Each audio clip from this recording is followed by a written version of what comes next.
Have you ever been called a gold digger by people who didn't know you were secretly worth millions? This is the story of how my mother-in-law publicly humiliated me at my own wedding, how she called me a gold digger in front of 150 guests, and how my mother stood up with one document that revealed a $16 million secret and changed everything in an instant. My name is Sarah. I'm 29 years old, and this is the story of the day my wedding turned into the most epic comeback moment of my life. Let me tell you about my background first, because understanding where I came from will help you understand why everyone thought I was poor. I grew up in a small town. My dad was a high school history teacher. My mom was a librarian. We lived in a modest house, drove old cars, never took fancy vacations. I went to public school, wore hand-me-down clothes, worked part-time jobs through college to help pay tuition. From the outside, we looked like a perfectly normal middle-class family. What no one knew was that my grandfather had been extraordinarily wealthy. He'd built a real estate empire, owned properties across 3 states, died when I was 15, and left everything in a trust fund that I wouldn't access until I got married. My grandfather had specific conditions. The money stayed hidden until my wedding day. He wanted to make sure I married someone who loved me for who I was, not for what I had. My parents honored his wishes, kept the inheritance completely secret, raised me to be humble, to work hard, to never rely on money I hadn't earned. So I grew up not knowing I was an heiress, just a teacher's daughter trying to make her way in the world. I met David in college. He was studying engineering. I was studying education. We met in a coffee shop, started talking, fell in love. David came from a wealthy family. His father owned a successful manufacturing company. His mother had never worked a day in her life. They lived in a mansion, had a vacation home, drove luxury cars. When David brought me home to meet his parents, I could tell his mother wasn't impressed. She looked at my modest clothing, asked where I went to school, what my parents did for a living. Her smile never reached her eyes. After that first meeting, David told me his mother had concerns. What kind of concerns? She thinks you're after my money. I was shocked. I'm not after your money. I love you. I know that. But my mother doesn't. Over the next 2 years, David's mother made her opinion very clear. Every family dinner, every holiday gathering, every conversation. She found ways to remind me that I came from nothing, that David was marrying down, that I was lucky to be accepted into their family. She never said it directly, always wrapped it in fake concern. Sarah, you must feel so intimidated coming from such a simple background. Sarah, I hope you're not overwhelmed by our lifestyle. Sarah, I'm sure you'll adjust to having money eventually. It was passive-aggressive warfare, and she was winning. When David proposed, I was thrilled. My parents were happy for me. But David's mother immediately took control of the wedding planning. She wanted to pay for everything, said it was tradition for the groom's family to cover costs. My parents tried to contribute. She waved them off. Don't be silly. We know you can't afford this kind of wedding. We're happy to handle it. My mother looked hurt. My father looked angry. But they stayed quiet. David's mother planned every detail. The venue, the flowers, the menu, the guest list. She made sure everyone knew she was paying, that this was her gift to her son, that she was being generous to the girl from the poor family. I wanted to tell her about the trust fund, about the $16 million that would be mine the day I got married. But my mother stopped me. Don't, she said. Your grandfather wanted you to marry someone who loved you for you. If you reveal the money now, you'll never know if David's family would have accepted you without it. Let them show their true colors first. So I stayed quiet, endured the insults, played the role of the grateful poor bride. The week before the wedding, David's mother invited me to lunch, said she wanted to talk privately. We met at an expensive restaurant. She ordered wine. I ordered water. Sarah, she began, I want to be honest with you. Okay. I don't think you're right for David. I think you're marrying him for his money. I think you see him as a meal ticket, a way out of your simple life. I felt my face go hot. That's not true. I love David. You say that now. But what happens when the reality of being a wealthy man's wife sets in? When you realize how much work it is? When you get bored and decide to divorce him and take half of everything he has? I would never do that. She reached into her purse, pulled out a legal document, slid it across the table. What's this? A prenuptial agreement. I want you to sign it. David and I already discussed this. We're not doing a prenup. Then I'm not coming to the wedding, and I'm withdrawing my financial support. You can pay for your own wedding. She smiled that cold smile. We both know you can't afford that. I looked at the document, looked at her smug face, and made a decision. I'll sign it, I said. She looked surprised. Really? Really? If it means that much to you? If you think I'm a gold digger, fine. Prove it. I signed the prenup, handed it back, stood up and left. That night, I told David what happened. He was furious. She had no right to do that. It's fine. If she needs the prenup to feel secure, let her have it. I don't care about your money. He hugged me, told me he loved me, promised his mother would come around eventually. I didn't tell him I'd be worth $16 million in 3 days. The wedding day arrived. Everything was perfect. Expensive venue, beautiful flowers, designer dress. All paid for by David's mother, all opportunities for her to remind everyone of her generosity. The ceremony was lovely. We said our vows. Everyone cried. It was everything I'd dreamed of. Then came the reception. David's mother gave a speech. She talked about how much she loved her son, how proud she was of him, how happy she was that he'd found someone to marry. Then she turned to me. "And Sarah," she said loudly so everyone could hear, "I know you come from humble beginnings. I know this lifestyle is very new to you. I know you must be overwhelmed by all of this wealth and luxury that you're marrying into." The room went quiet. Guests exchanged uncomfortable looks. She continued, "But I want you to know that we accept you anyway, even though you have nothing to bring to this marriage except yourself. We welcome you into our family." I sat there frozen, 150 guests staring at me, watching this public humiliation. David started to stand up, to defend me. I put my hand on his arm, stopped him. Then my mother stood up. "Actually," she said loudly, "there's something everyone should know." The room turned to look at her. My mother walked to the front, stood next to David's mother, pulled a folder from her purse. Sarah's grandfather died when she was 15. He was one of the most successful real estate developers in the country. He built an empire, and when he died, he left everything to Sarah in a trust fund. She opened the folder, showed the documents to everyone. The trust fund was set up to be released on Sarah's wedding day. It contains $16 million in assets, properties, investments, cash. All of it belongs to Sarah as of today. The room erupted, gasps, whispers, shocked faces everywhere. David's mother went pale. Actually pale. My mother looked directly at her. "So you're right about one thing. Sarah did marry into wealth today, but not David's wealth, her own." She handed me the folder, smiled, and sat back down. I stood up, walked to the microphone. "Looked at all 150 guests. I want to thank everyone for coming. I especially want to thank David's mother for planning this beautiful wedding, and for paying for everything. Because as of about 2 hours ago, when I became Mrs. Peterson, I'm worth $16 million, so I could have paid for my own wedding. But I figured since you were so convinced I was a gold digger, I'd let you prove yourself wrong." The room stayed silent. I turned to David's mother. "And about that prenup you made me sign last week? The one protecting David's assets from me? Turns out I don't need his assets. I have my own.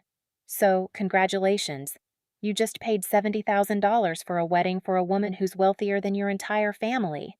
Then I sat down. The room stayed frozen for about 10 seconds. Then someone started clapping. Then someone else. Then the entire room erupted in applause. David's mother sat there looking like she'd been slapped. My mother raised her wine glass to me, smiled that proud mom smile.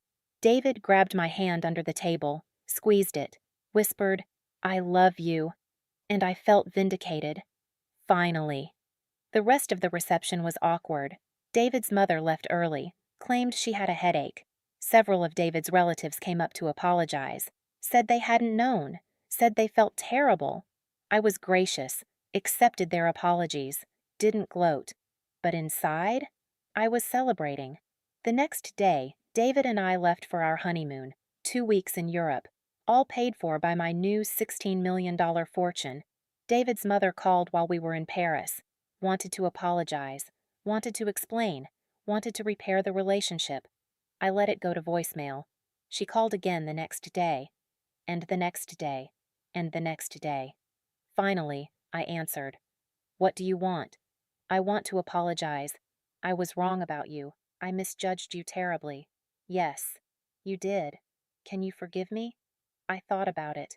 About the years of passive-aggressive comments, the public humiliation, the prenup. The lunch conversation. All of it. Eventually, I said, but not right now. Right now, I'm on my honeymoon with my husband, enjoying spending my $16 million. Maybe we can talk when I get back. I hung up. David looked at me. That felt good, didn't it? So good. We've been married for 6 months now. David's mother and I have a polite but distant relationship. She's never openly rude anymore, probably because she knows I don't need her money or her approval. My parents are thrilled. They got to see me vindicated, got to watch me stand up for myself, got to witness justice being served in real time. And me? I'm using the money wisely. We bought a beautiful house, started a college scholarship fund for students from modest backgrounds, donated to local schools and libraries, made sure the money does some good. The best part? David never cared about the money. When I told him after the reception about the full extent of the trust fund, he just shrugged and said, I married you because I love you. The money doesn't matter to me. That's when I knew my grandfather had been right. The secrecy, the waiting, the test. It all worked. I married someone who loved me for me, not for what I had. Here's my question for all of you. If you had a secret fortune and your in-laws treated you like a gold digger, would you have revealed it immediately? Or waited for them to humiliate themselves first? Is letting people show their true colors before revealing the truth petty? Or smart? Drop your thoughts in the comments. Not the asshole if you think I handled it perfectly. You're the asshole if you think I should have told them sooner. Everyone sucks here if you think we all could have handled it better. No assholes. Here if you think this was just an unfortunate misunderstanding. And if you've ever been judged for your background by people who didn't know the full story, I'm sorry. You deserved better. We all do. Thanks for listening. Subscribe for more stories about hidden wealth, entitled in-laws, and epic comeback moments. See you in the next episode. What I didn't tell you is what happened in the months after the wedding, because that's when the real dynamics of wealth and family started to play out. 2 weeks after we returned from the honeymoon, David's mother invited us to Sunday dinner, said she wanted to properly apologize, to start fresh. David thought we should go, give her a chance. I wasn't sure, but I agreed. We arrived at their mansion. David's father greeted us warmly, hugged me, congratulated us on the marriage. He'd always been kind, never participated in his wife's passive aggression. Dinner was elaborate, multiple courses, expensive wine, all served by their household staff. David's mother was different, quieter, more careful with her words. After dinner, she asked to speak with me privately. We went to her sitting room. Sarah, she began, I owe you an apology, a real one, not the voicemail I left during your honeymoon. I'm listening. I was wrong about you. I judged you based on superficial things, your background, your parents' professions, the way you dressed. I decided you were after David's money without ever considering that you might just love my son. Yes, you did all of that. And I humiliated you at your own wedding. In front of everyone. I made assumptions and broadcast them publicly. That was cruel. It was. She looked down at her hands. Can you forgive me? I thought about it. About what forgiveness meant. About whether she deserved it. Eventually, I said. But it's going to take time. You spent 2 years treating me like I was beneath you. That doesn't go away because you were proven wrong. I understand. And I need you to know something. The money doesn't change who I am. I'm still the same person who fell in love with your son. I still came from a modest background. I still value hard work and humility. The only difference now is that everyone knows I have money. She nodded. I see that. And I'm ashamed that I couldn't see your character before, that I needed a dollar amount to respect you." "That's exactly the problem," I said. "You respected wealth, not people." She looked like she might cry. "You're right, and I'm working on that." We sat in silence for a moment. "I'll try to forgive you," I said finally. "But you need to earn it, through actions, not words." "Fair enough." Over the next few months, David's mother made genuine efforts. She stopped making comments about my background, started asking about my work as a teacher, included my parents in family gatherings, treated them with respect. It was progress, slow, but real. My father-in-law pulled me aside one day, told me he was proud of how I'd handled everything, said his wife had needed that wake-up call, that she'd been living in a bubble of privilege for too long. "Your mother did a brilliant thing at that wedding," he said, standing up with those documents, timing it perfectly. That took guts. "My mother is pretty amazing. She raised an amazing daughter."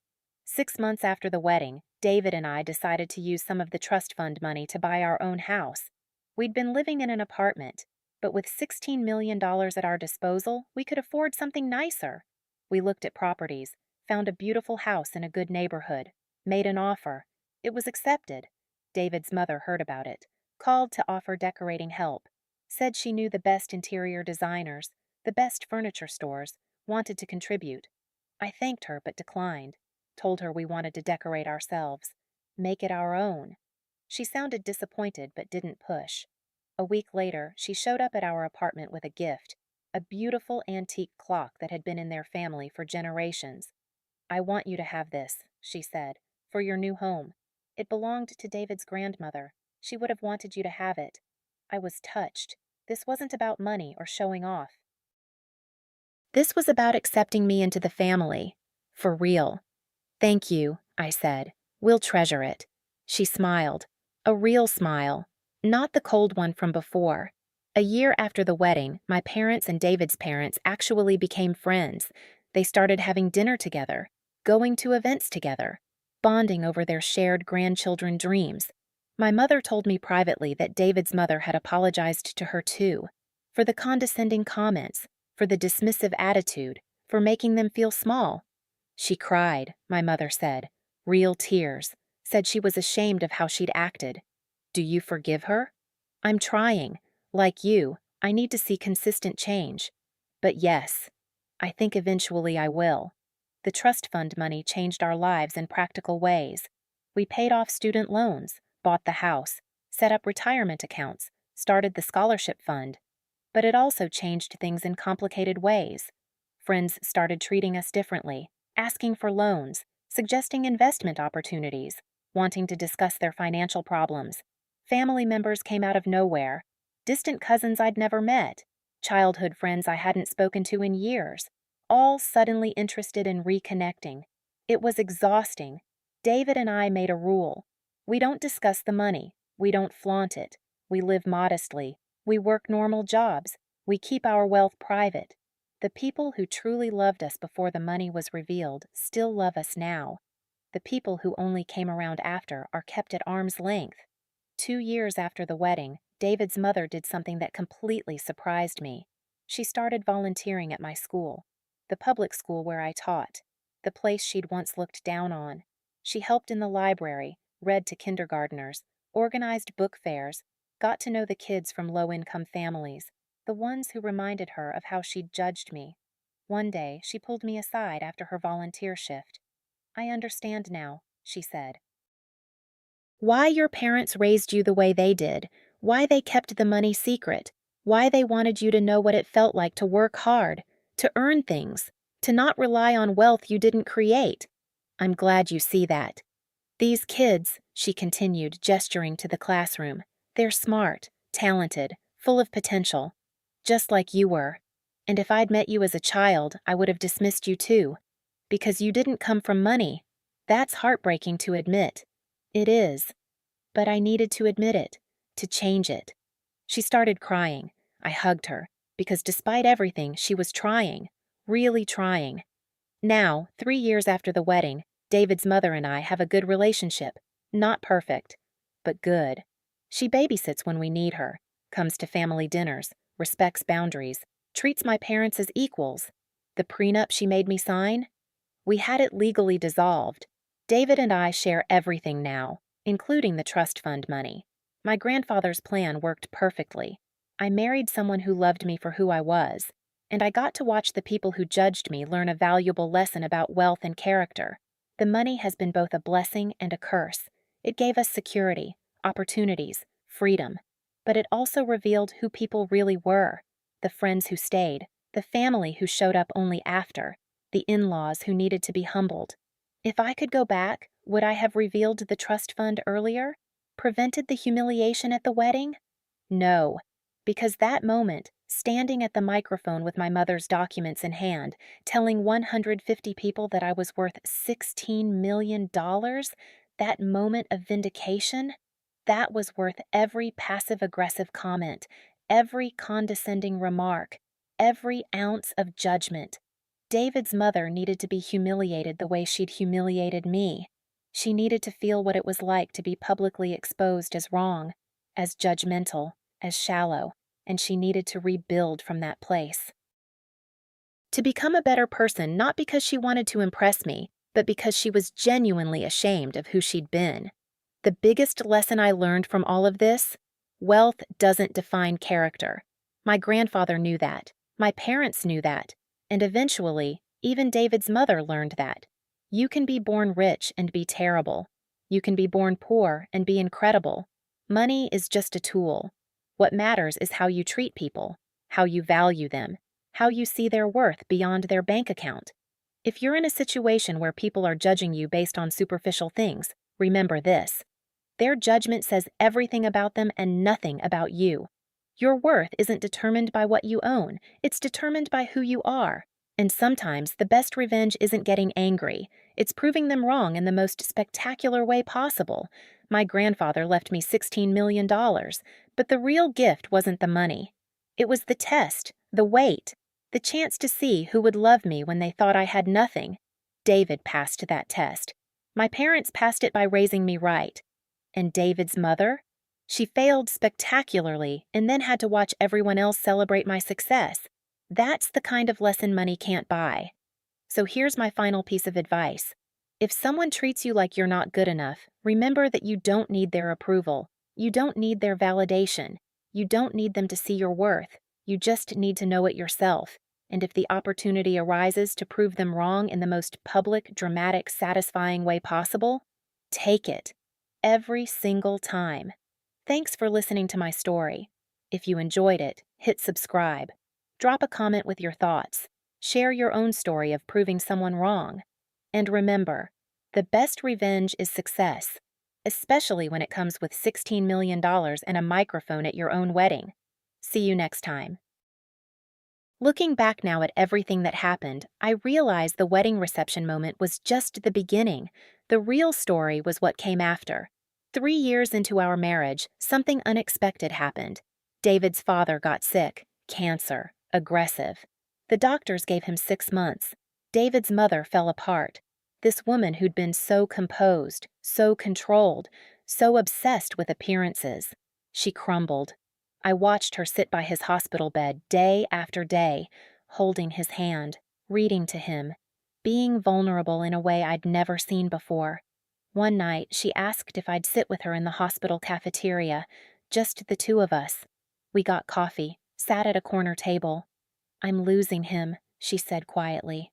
"I know. I'm sorry.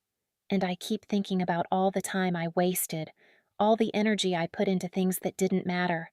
The right clothes, the right friends, the right image." She looked at me with tears in her eyes. "I spent 2 years judging you for not having money. And now I'm losing the person who matters most. And all the money in the world can't save him." "Money never could," I said gently. "I know that now, but I didn't know it then. I thought wealth meant security, meant control, meant protection from pain. It doesn't. No, it doesn't." We sat in silence for a while. "Thank you," she said eventually. "For what?" "For forgiving me a chance to know you, for letting me be part of your life. You didn't have to do that. You're David's mother, and you've worked hard to change." That matters. She squeezed my hand. You're stronger than I ever was. David's father died 5 weeks later. The funeral was massive. Hundreds of people. All the wealthy families from their social circle. All the business associates. All the appearances that David's mother had spent decades maintaining. But in the front row, she sat with just us. Her family, David, me, my parents, her sister. After the service, someone approached her, one of her society friends.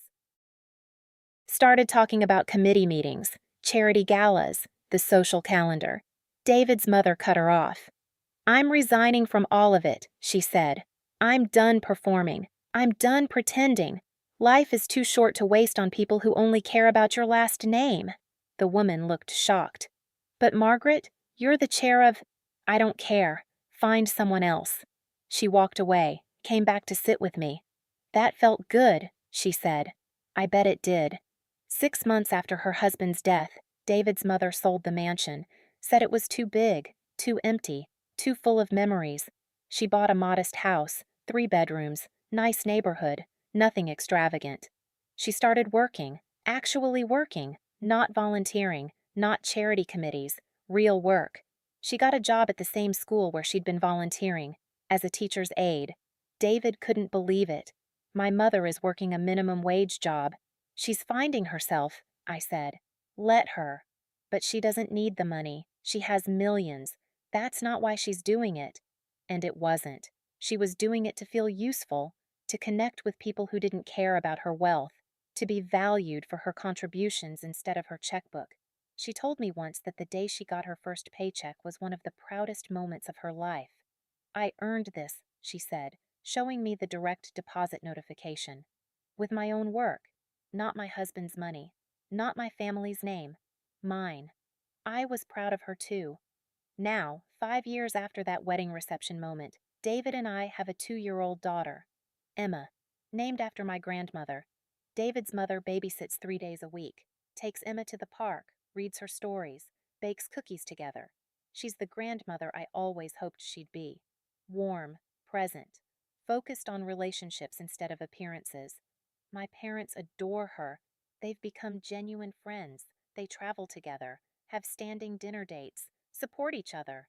The wealth that once divided us has become irrelevant. We're just family now. The trust fund continues to grow. We've used it to start businesses, fund scholarships, support causes we believe in. But the most important thing we've done with it? We've taught ourselves not to rely on it. David and I both still work. We live in a nice but not extravagant house. We drive reasonable cars. We save for the future like everyone else. Because my grandfather was right. Money is a tool, not an identity, not a measure of worth, just a tool. And the people who love you should love you whether you have it or not. If there's one thing I want people to take away from this story, it's this. Never let anyone make you feel small because of what you don't have. Your worth isn't in your bank account. It's in your character, your integrity, your kindness. And if someone can't see that, that's their failure, not yours. My mother-in-law learned that lesson the hard way, at my wedding reception, in front of 150 people. But she learned it. She changed. She grew. And that's the real happy ending. Not the $16 million, not the vindication moment, the growth, the transformation, the relationship we built after everything fell apart. So thank you for listening to this story. Thank you for being part of this journey. If it resonated with you, subscribe for more. Share your own stories in the comments. Let's build a community of people who know their worth regardless of their wealth. See you next time.